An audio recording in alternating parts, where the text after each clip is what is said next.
যুক্তরাজ্যে সাধারণ নির্বাচনের বাকি মাত্র 7 দিন। এই মুহূর্তে যখন প্রচারণায় ব্যস্ত থাকার কথা নেতা কর্মীদের, তখন অনেকটাই বিপরীত চিত্র ক্ষমতাসীন কনজারভেটিভ পার্টিতে।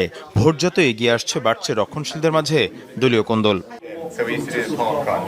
প্রধানমন্ত্রী ঋষি সুনাক আগাম নির্বাচনের ঘোষণা দেওয়ার পর থেকে স্পষ্ট হচ্ছে বিবাদ।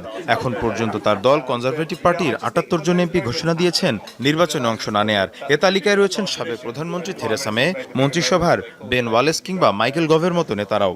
দেশকে সেবা করার যে সুযোগ আমি পেয়েছি তাতে গর্বিত, কিন্তু কখনো কখনো এমন সময় আসে যখন আপনাকে ছাড় দিতে হয়। আমার মনে হয় এখন নতুন প্রজন্মকে নেতৃত্ব দেওয়া উচিত। সংবিধান অনুসারে ২০২৫ সালের জানুয়ারির মধ্যে অনুষ্ঠিত হতে হবে সাধারণ নির্বাচন, কিন্তু ৬ মাস আগেই আগাম নির্বাচনের সিদ্ধান্ত নিয়ে অসন্তোষ স্পষ্ট কনজারভেটিভ পার্টিতে। কারণ গেল কয়েক মাসের জরিপ বলছে অনেক কমেছে ক্ষমতাসীনদের জনপ্রিয়তা। এ পরিস্থিতিতে নির্বাচনে প্রার্থী হওয়ার ঝুঁকি নিতে চান না অনেকেই। বিশ্লেষকরা বলছেন, করের উচ্চ হার আর মূল্যস্ফীতির কারণে চাপে এমনিতেই ক্ষুব্ধ ব্রিটিশরা। এর মধ্যে ক্ষমতাসীনদের দলীয় কোন্দল নির্বাচনের সুবিধাজনক অবস্থার তৈরি করেছে বিরোধীদের জন্য।